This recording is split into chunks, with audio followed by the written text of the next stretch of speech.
Well, he doesn't actually say self-realization isn't an experience on his website. That came in a one-to-one meeting that I had with Roger later in 2005.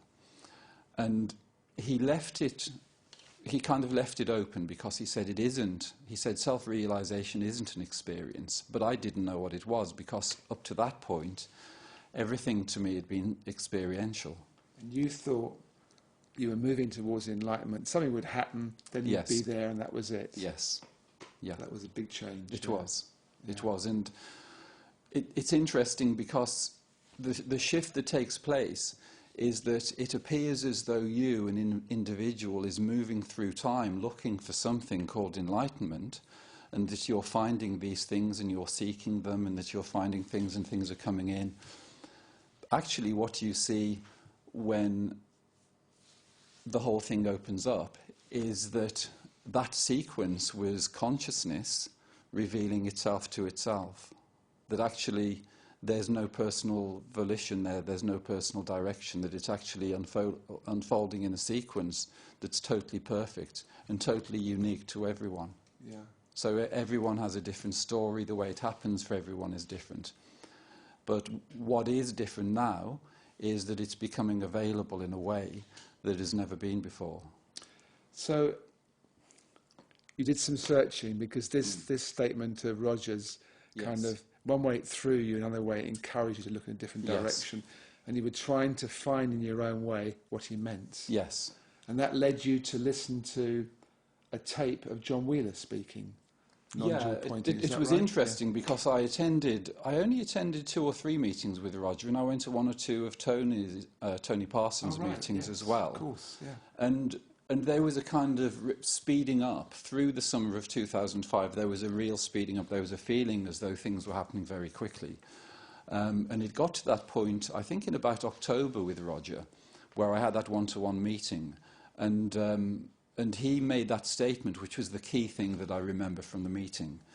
And the period of time between then, which I think was the end of October, and the listening to the tape by John Wheeler, which was on the 13th of November 2005, it was a very short period of time. Yeah. And I mean, my intention, was to just kind of carry on and go and see Roger again and just sort of undergo the whole thing. But it actually presented itself in this particular way where somebody had mentioned John Wheeler, and there was a link to a radio program. There was a radio program on that went out on the west coast of America called Let's Get Real, and the interviewer, Alan Taylor, who is actually Annette Nibley, she was interviewing a lot of people, trying to discover what reality was, and interest, talking to people who, where there had been shifts in consciousness to try to get to the bottom of it.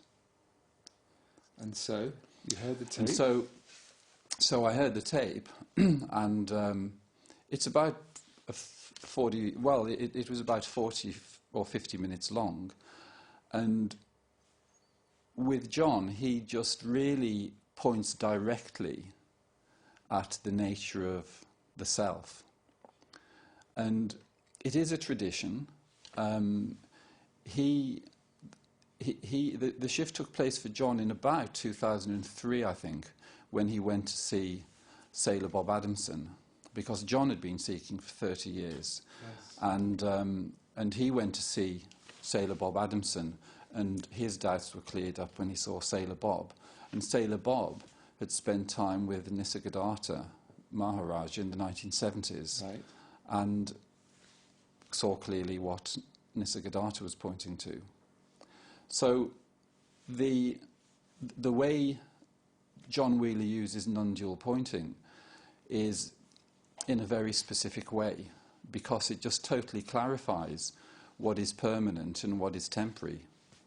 And that's why self-realization is something that is available to everyone now, because it isn't something that just happens to special people. I want to know what happened to you. You were listening to this tape, sitting at home presumably, yes, in a chair.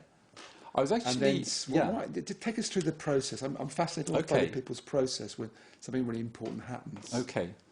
Well, I actually had a computer in my bedroom, and I went up to have a look at some things on this Sunday afternoon, which it was really it was a kind of joke in a way, because Sunday the 13th of November was Remembrance Day.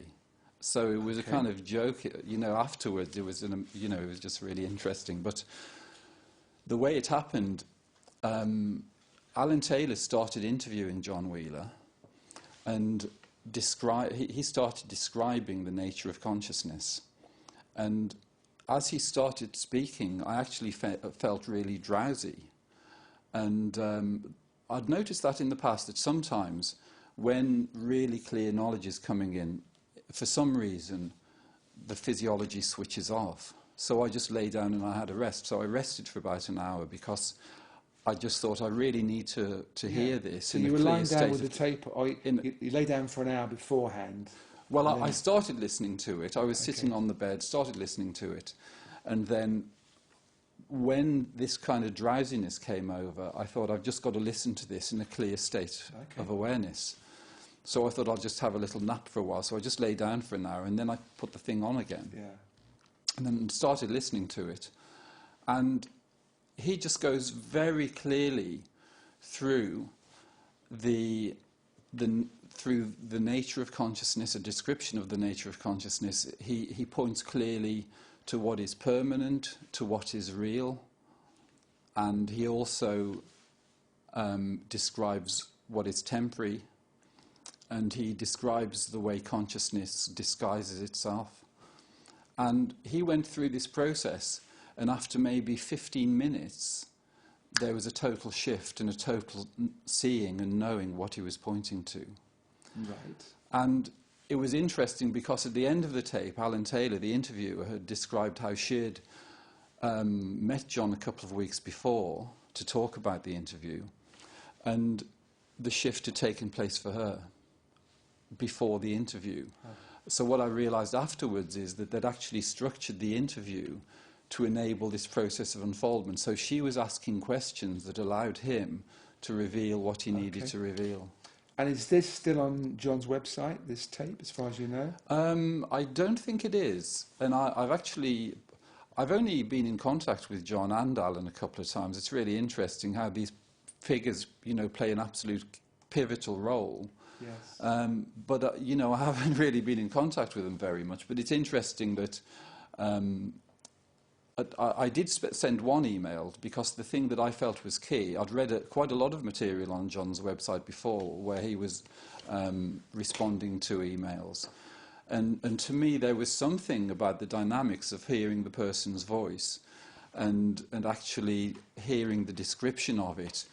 Even though it was only a recording, there was something about that for me was just far more potent than the written word, because I'd read all these things, but they weren't alive in some way, and it was maybe the vibration in his voice kind of touched something. Yeah.